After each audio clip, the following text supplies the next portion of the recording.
hey, yo, yo, yo. You're watching Fairfield 2.0. You like that intro? I'm probably not going to ever do that again, so there you go.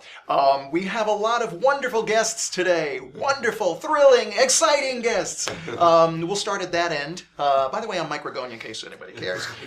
This is Brenton Schwartz, local Fairfieldian, actor extraordinaire. You've seen him in a lot of things. You've seen him in almost every musical that's happened since, for at least a couple of years that I know of. Were you in Into the Woods also, by the way? No, I wasn't. That was the one, right. That's the one that I remember maybe you not being in. But, and to the left of him is Marco Benevento, who, by the time you see this show, he will have played here at Cafe P. He will have wowed the audiences. Everything, there will have been rave reviews, and he will have been offered a contract to come back on a weekly basis by the Sondheim.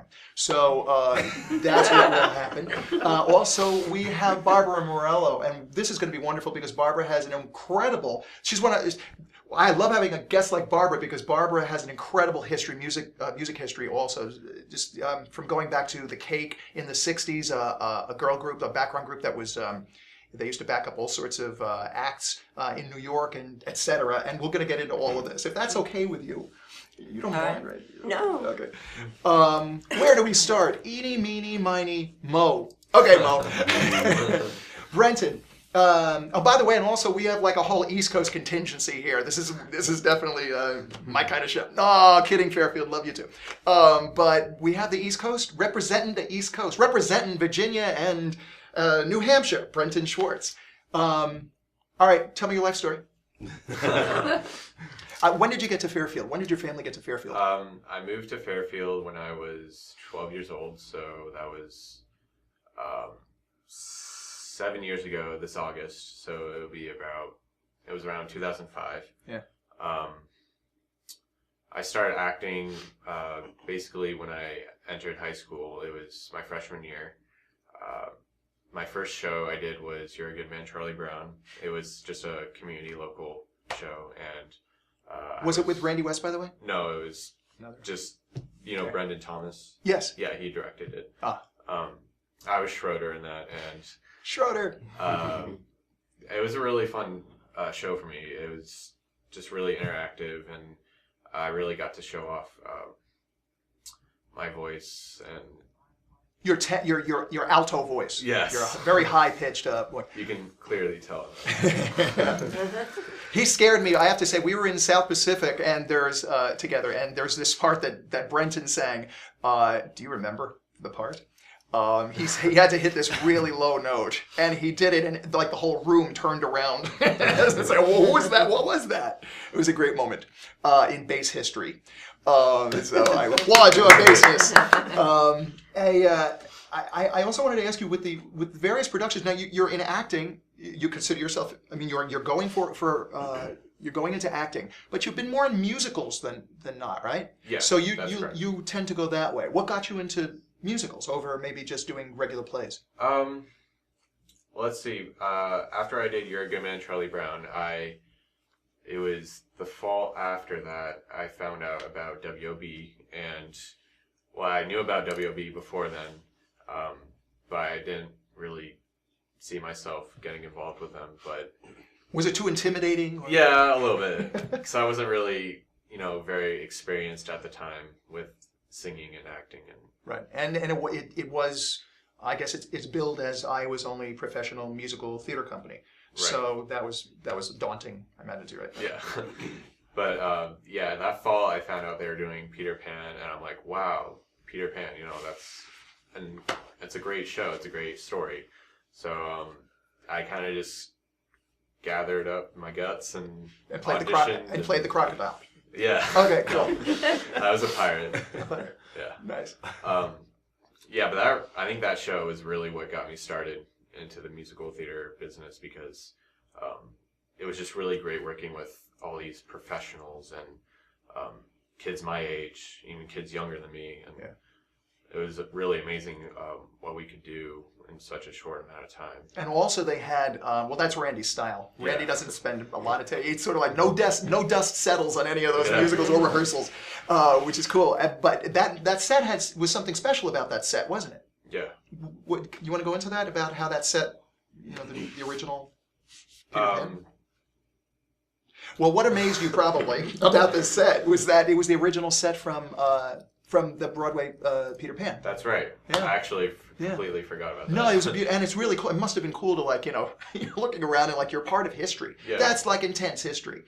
Broadway coming to Fairfield, Iowa. Fairfield, and that's to me the things like that Randy West has brought to the community have been pretty outrageous. They've been pretty wild. Definitely. And he had the actors that he's brought in. I just there's like a litany of people, especially when WOB first set up. It was pretty wild, the talent that came through here too. Now I wasn't here, but I got the history a few times from people, so I'm pretty much studied up on that. What do you want to?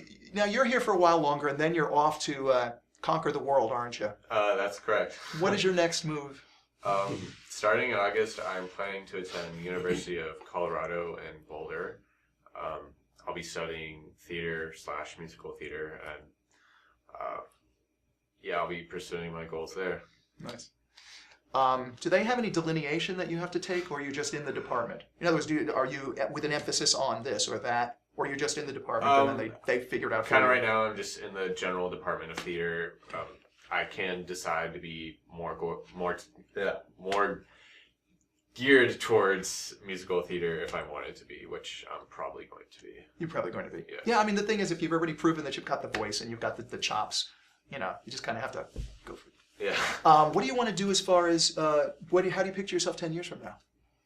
10 years from now. That's a tough one. Yeah. My dad used You're to getting that always- one next, young man. My dad used to always ask me that one.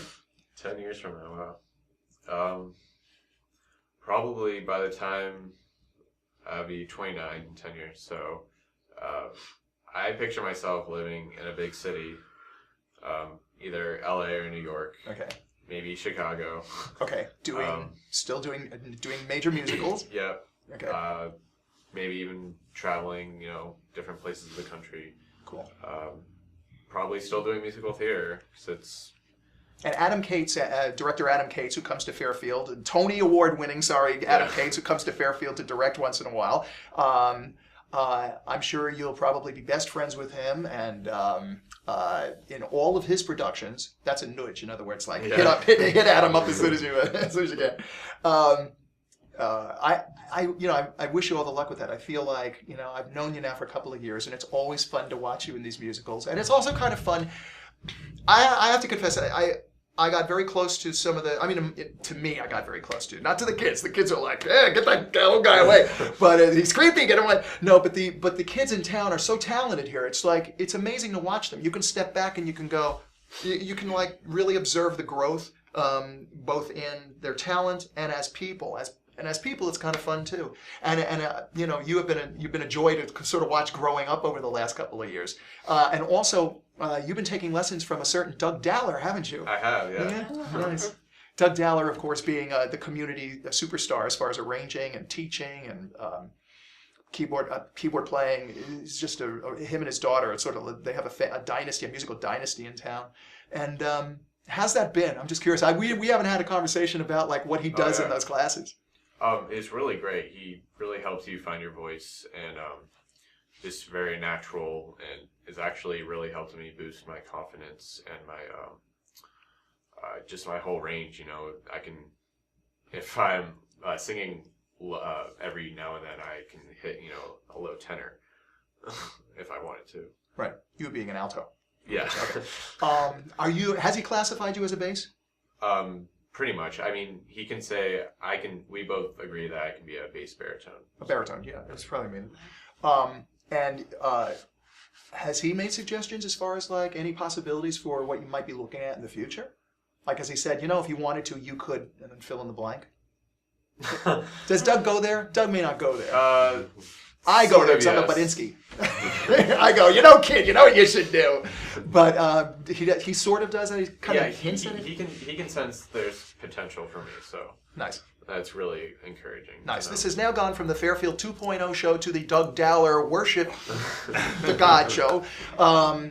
Again, I wish you really great luck, and you have to keep in touch with everyone. I will. Yeah. On Facebook, which I'm boycotting right now, but we won't get into that, or maybe we will. All right, to your left, Marco Benevento. Marco Benevento, I had an interview with for Huffington Post and for Solar Powered Crew the other day, and it was great. That was really a loose, fun conversation, and I really hadn't heard Marco's music before this. It was like Jimmy Moore, the general manager over at Crew, was beating me up about him, and I was getting calls from his manager and Kevin, and I was getting calls from this guy Chris. Is it?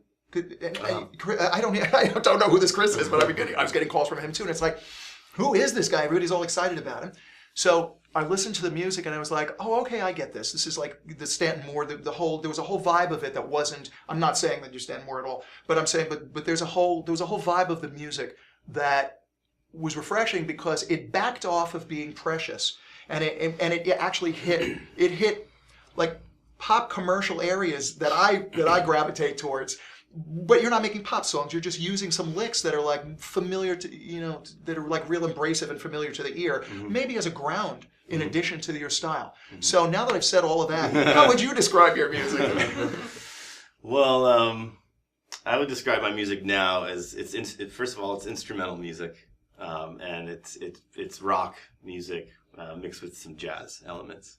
So that's how I would describe it. But it's grown to be that.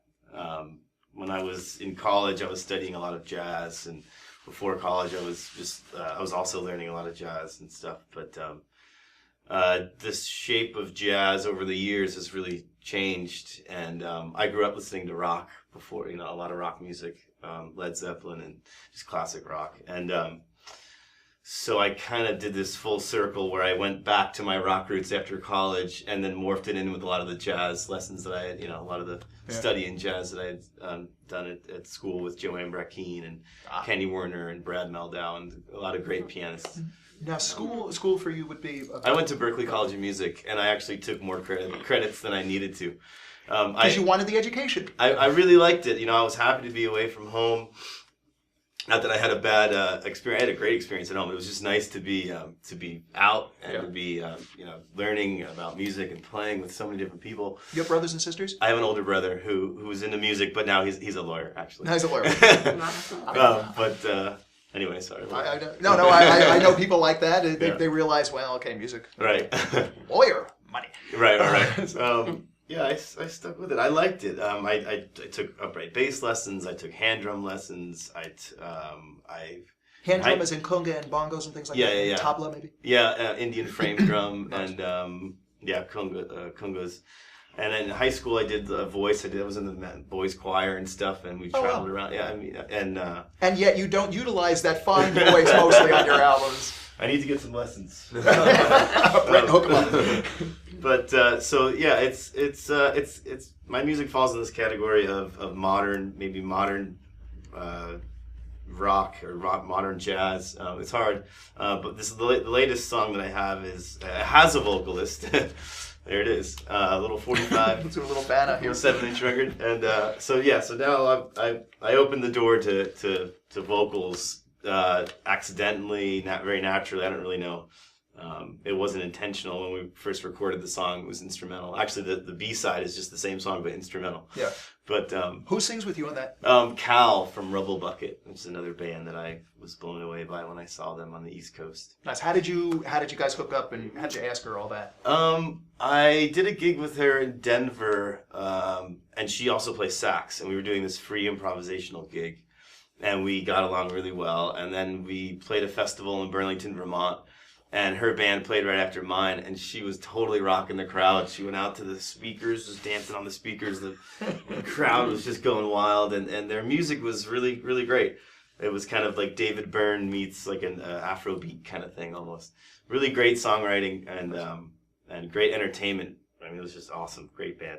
So I'd known her, I'd seen her twice before that.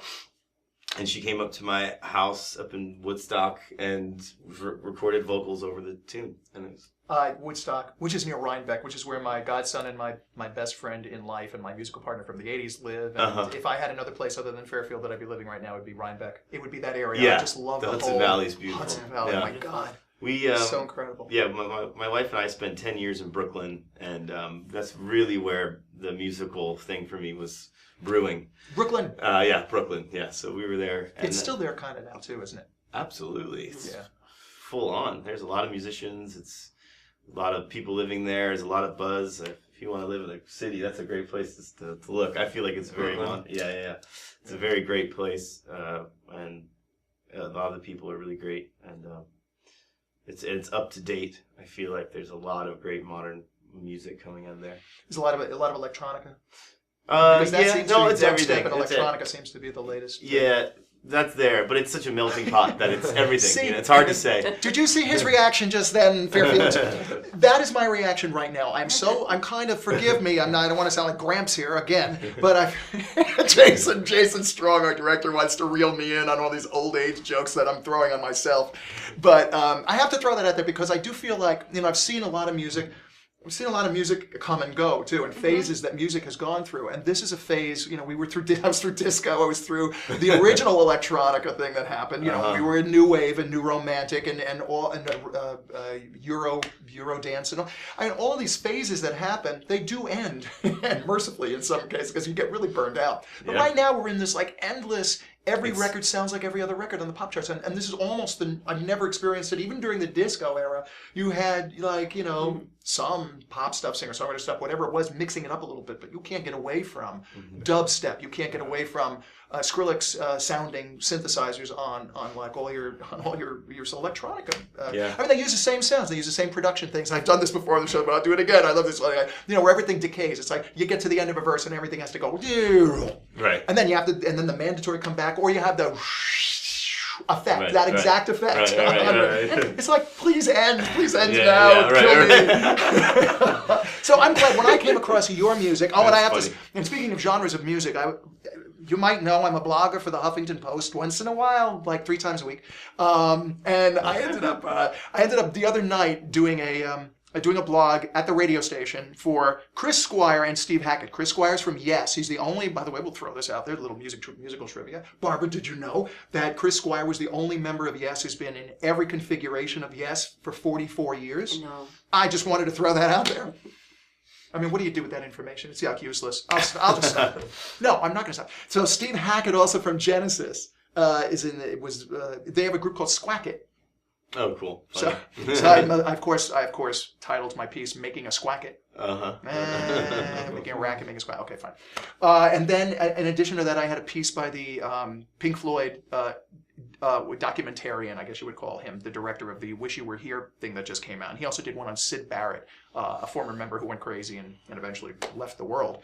But where I'm going with this is that I was sitting there doing this blog on prog rock, and we had both of your albums, one of which is sitting on this table right here. I would love this album, Between the Needles and Nightfall, which is the one right before the one you're about to release, that this song is from. Which, by the way, This Is How It Goes was the name of the single from the new album. Right? How soon will the new album be done, by the way?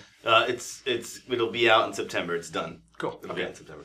All right, and again, but this one. So this one, and we were just playing the music nonstop, and it from the beginning when we put it on to the end, which was the instrumental version of This Is How It Goes. If you have the albums alphabetical in your iTunes, then it literally took me from the beginning of the blog to the end of the blog. I was like, I posted just at the end of the music, so it was a perfect match. That's cool. But I appreciate where I'm really going with this is that I appreciate your music because you're taking your jazz, but you're also adding other elements into it, and every track. I believe every track on your album sounds different, and yet it's a coherent, work.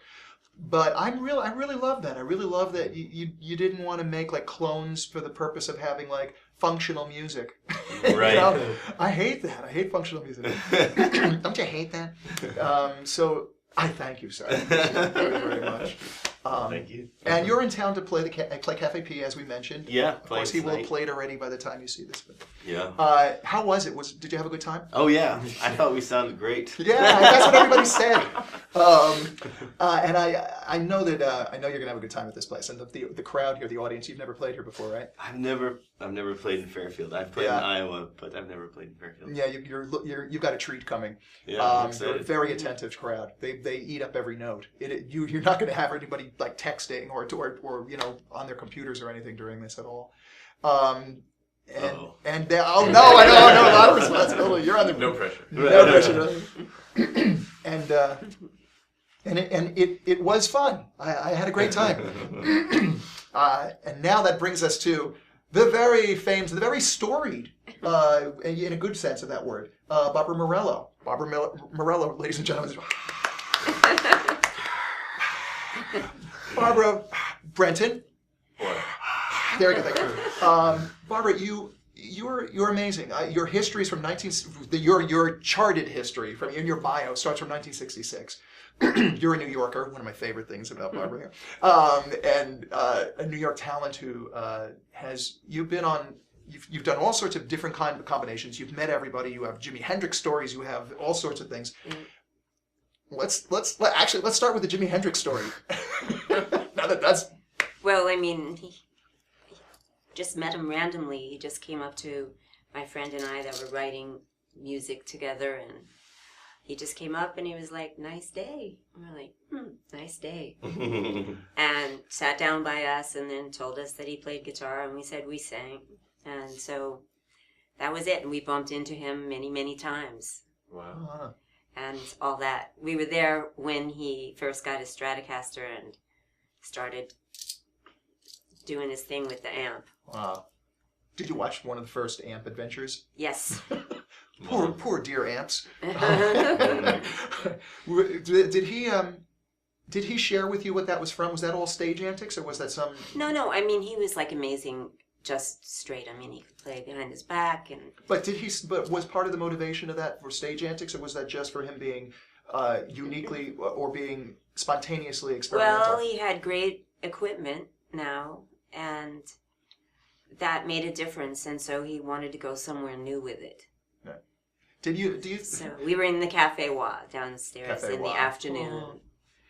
Yeah, just happened to be there. Just happened to be there. So did you and your friend become, a couple of Jimmy's girls? Not me. No, but, okay, there you go. But like a sister. The sister. Like a sister, I said his hair. Oh. Stuff like that. Nice. Barbara, did you, let's go back to 1966, your first official credit. You're in a group called The Cake. Yeah. And The Cake is a female, was it trio? Yeah. Okay. And we wrote our own music. It was a cappella music. It sounded like from another time. Actually, people thought it was Baroque or medieval or something like that. And so we played between Tiny Tim and the Chambers Brothers in the same club. Nice. We'd go on in the middle, and Peter Yarrow from Peter, Paul, and Mary became very interested in us and wanted to do something, and he brought us to the band. And they were going to back us up. And but then we got discovered by Green and Stone, who managed Sonny and Cher and the Buffalo Springfield and Iron Butterfly, and they took us to Hollywood. So we kind of made a different choice because California Dreamin'. Yeah. Kind of like that. And so we went out to Hollywood and worked with Dr. John. And he was the keyboard player. And so it was different, but then they proceeded to change everything. Change everything. Like your sound and your look and all that. Yeah, and made us do a whole girl group sound and made me the lead singer. And just, it went on, and I was like... Did Dr. John do that, or was it not the record company? The managers. The managers. Hands-on, the managers. Okay. Now, Sid Bernstein is somewhere in this picture, isn't he? Well, the next thing I did, which was the acapella thing. I'll take it slower. So so then what happened? So they're changing you into this other thing you don't want to be, and then... and so like on the TV shows, we weren't doing original material, and actually we were not going to get any original material on the first album, but I actually decided to fight. Do you know that Ellie Greenwich, the same thing with her? I mean, she was like a brill building writer. She'd written some of the biggest hits, like for all the girl groups and a lot of the acts that were associated with the brill building, and yet her first album was a mix of. They made her record other things. So it was seriously like that. Did you end up you guys still continued writing your own material regardless of what they were Yeah, throwing so at you. we making did you 2 do. albums, actually, and a bunch of TV shows, Smothers Brothers. Nah, Smothers Brothers. You have a Smothers Brothers story?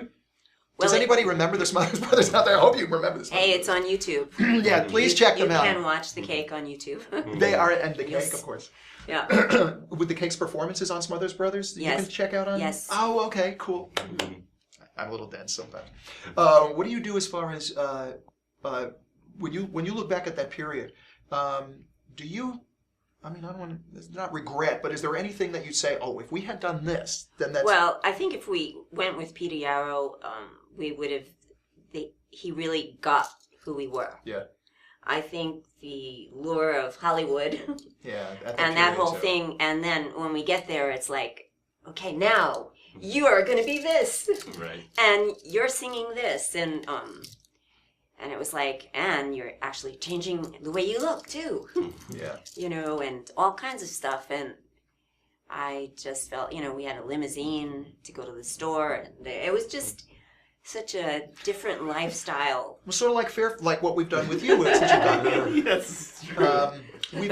I would love to know, like, you have all these new projects. Okay, first of all, our latest projects. We have Barbara Murillo and Shrine. Right. And then here's your latest, by the way. Okay. And then we have Triptych Soul, which is more of an electronic project, right? Electronica, but it has a lot of real violin, it's got real guitar, it's got real bongos. And, Right, it's a mixture of the yeah, and genres. real voice, of course. And so it has genres like Middle Eastern and Who's on this with you? Stephen Benson, who has written all of the music and the beds, for the music. I write the melodies.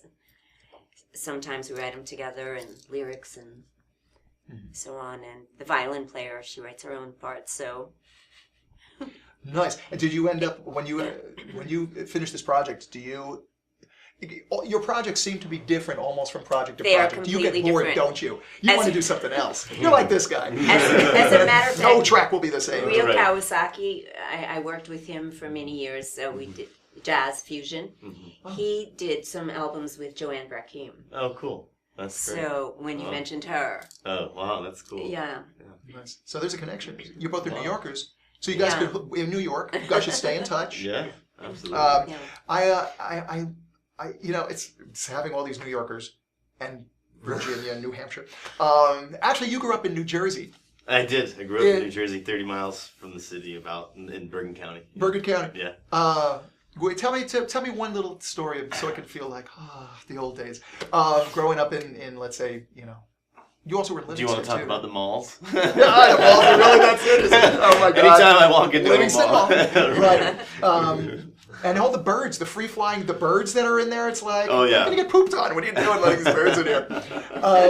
What do you miss? You had fun when you were growing up, obviously. And I your did. brother and all. Yeah, I mean, I had a very close Italian family. My father came to the States when he was 15.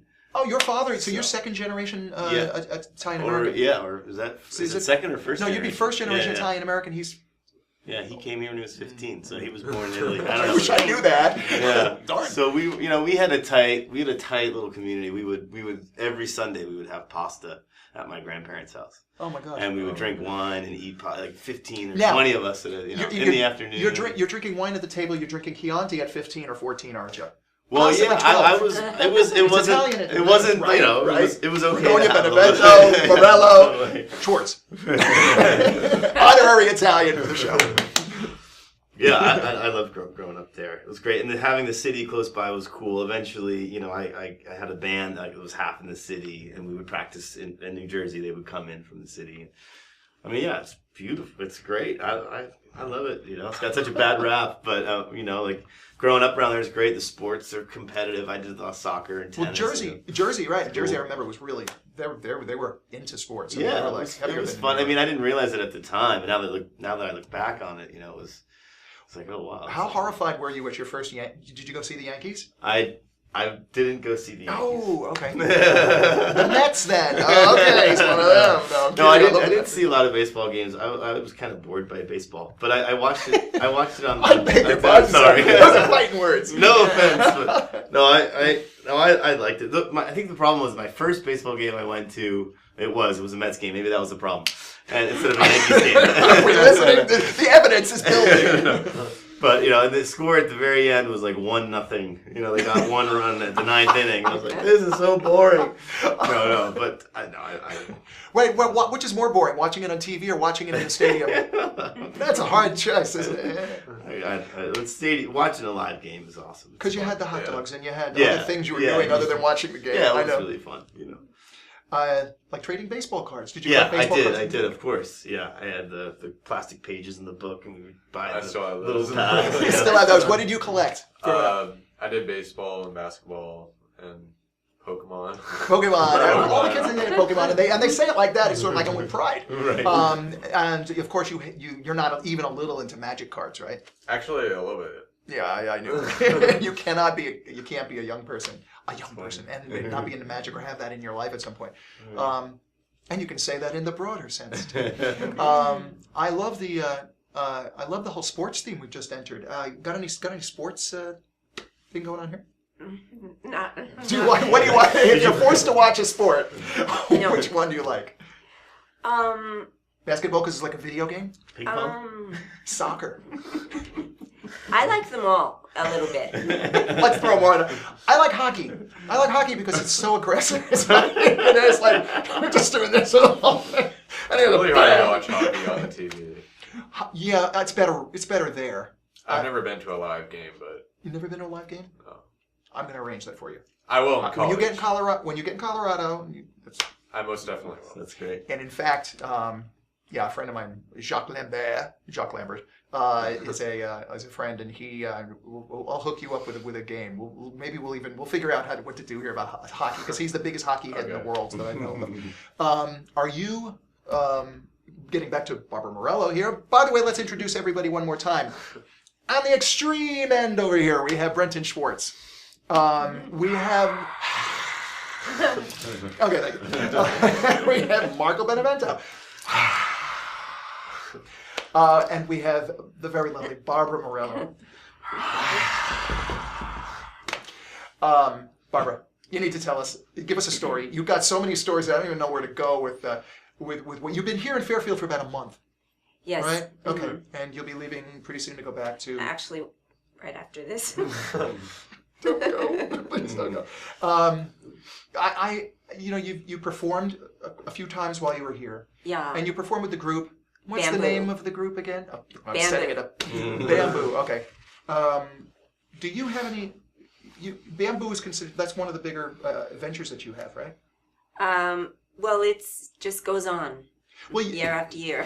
And you have speaking of bigger ventures, there's a song on here that was used by Claire All and also in the Olympics, right? Yeah, the first song on this was used by 2008 Olympics, the opening. Wow. I mean, Fall violin. Yeah, full violin. Nice. And when you heard that, when you saw that in action, what were you thinking? What could that have Well, been? I was like, I said, why don't we make a whole CD? Of what the stuff we've been working on and see what it does. Right.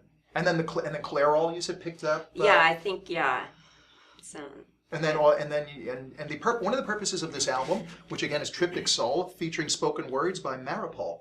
Maripol is someone who was, I think, friends with Andy Warhol, and she's a designer, and she worked with Madonna in the 80s with all those bangles and crosses, and she helped put that image together, and Grace Jones, and she's done videos for Cher and different people like that. Yeah. And she kind of, the photographer for this cover is a good friend of hers, and he was playing this music, and she was, wow, what is that? And so then she met Steven, who, he's the engineer and writes, and she had some spoken word, and he said, I can write a song for you. And so he did, and so now she's on it. Mm-hmm. And so we'll see what happens. Mm-hmm. It's kind of just, Nice. Most exciting story you've got? What's your most exciting stars as far as like star-crossed story? Well, I can't say all the stories because... Which one impresses you the most to this day? I mean, it could have been like you were with some star who ran across the street to help an old lady across the street or something. Do you have anything that's like... there's just so many things and so many different times that, you know, as a teenager, I just bumped into people all the time who were out there on the street, and, you know, and more than once. Yeah. So it's just, there were no cell phones. It's just like, it just happened. It's a crazy period, isn't it, as far as music? Just in general, the music business, and now that there's really sort of no music business, it's reinventing itself. Yeah, everything has changed. Everything has changed. What are you finding is the most challenging thing about it? Or you don't even care, do you? You're like no, I care, I see how it's changed, and you know, I've been touring and recording music for the last 10 years, so it's not very long, but it's enough where I've seen a change, and it brought me to start my own record label. And because you're making the most profit off of your own product. Yeah, and you see where all the money goes, and you can see where who the connections are, and it's more of a personal connection. Yeah.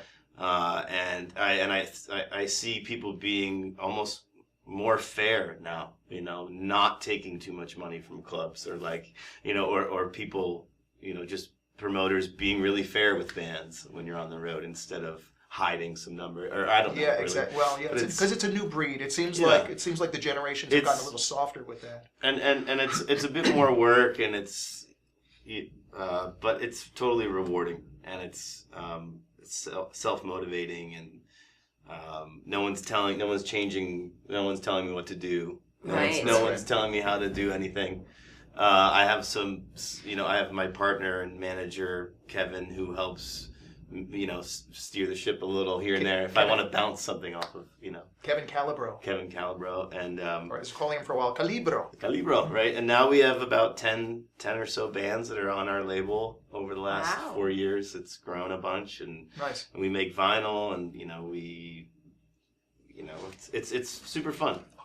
I love that you have a 45. Yeah. 45. I could actually do that. By the way, I'm wearing this shirt because I passed my let's just say this: I finished my classes for foster care and adoption training. So I just have to be technically officially approved by the state, and then we're all done, and then I'm all ready to adopt Brenton over here, or either of you guys, if you like. Anybody. But I love the. I wanted to brag about that only because I really I did 10 3-hour classes, and they were amazing. They were awesome, and I think it's one of these things where, okay, maybe you're not thinking of adoption, you're not thinking of foster care, but I'll bet you learn more about your own kid taking these classes than you know right now, because it just goes into such detail as far as things that motivate mood, things that might be triggers for other things. Discipline versus punishment. I mean, It's like you want to go there, you don't want to go to punishment, and just positive ways of dealing with a situation when it's happening, to be able to spot a situation, to be able to spot some of the roots. I'm thoroughly thrilled with this, and even if nothing comes of this, it's something I recommend. Where everybody should check it out. And even if you're not into foster care or into adoption at this moment, you don't know what the future brings, because when you see these kids, they marched some kids in front of us, and they were so great. These kids that had initial problems and whatever, they were beautiful. These were beautiful people, and the parents were. They also came to sort of show us what the whole deal was. Now, granted, everybody was on their best behavior, but it was fun. You could see the interaction was normal. It's a really rewarding thing. And they have things called respite. So if you don't want to initially adopt or initially have a foster kid, you can relieve a family who does. You know, you can have a weekend with a foster kid. And then in that way, you'd be helping out the community too. You'd be helping out, well, in this case, I'll be with Jefferson County, but you'll be helping out a kid. You know, a kid who needs a little something from a grown-up who can give them some love and shelter, keep them safe. All right, I'm done pontificating, but I want Brenton to have the last word, because we shut him out with my little speech right now. What do you got, Brenton? Are you going to miss Fairfield? A little bit, yeah. I'm definitely going to miss... A little bit? Wait a minute. He didn't say the thing. He's going to cry. I don't know. To say things like, it's been really different living here for the past 7 years, because everything's so far away, you know. What I was saying. Yeah. I guess before we went on the air, yeah.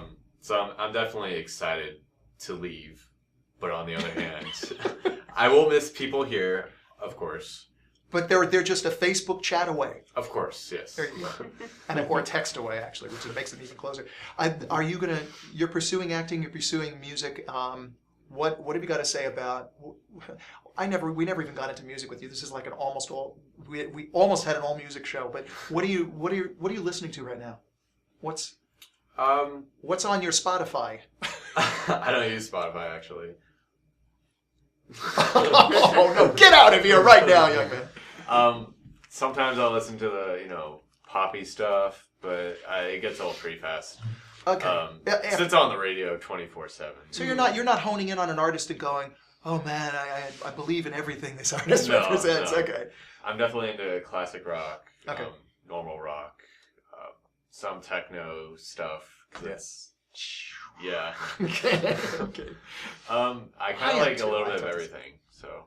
Cool. All right. And that was the last word. No, let's not have that. As the last word. Not that. No, I'm kidding. Are you, Barbara? The near future. What's going to be happening with you?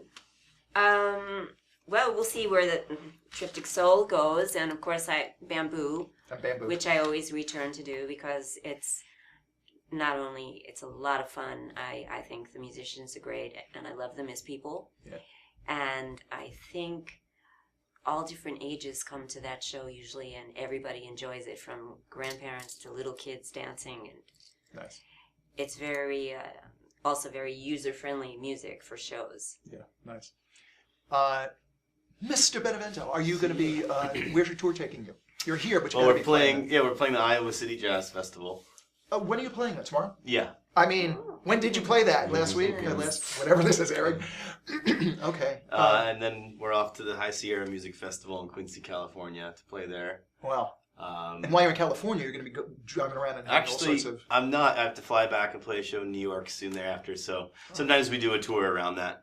But I'll be all over the place. Telluride Jazz Festival in August. Nice. And doing a big tour in the fall because the record will be out. Very cool. So I'll be coming out here in September. All right. Definitely. You're going to come back, of course. Yes. All right. Gotta come back to Fairfield. And you're going to someday come back to Oh, Fairfield. yeah. Okay. If you would. And in the meantime, I'll have lunch with your parents once in a while. We'll go, yeah, Brendan he was a great guy. Yeah, he was. I thank you very, very much for being on the show today. This was a lot of fun. And I wish you a lot of luck. I really want you to do well. I want you to do incredibly. And you two, I know you're going to do incredibly. So. All right, you've been watching Fairfield 2.0, a slightly longer version of Fairfield 2.0. I apologize for anybody who had the hour alarm on their cell phones going off to tell you it was time to do your next thing. But come in next time. Tune in next time for another exciting adventure of Fairfield 2.0. And I'm Mike Ragogna most of the time.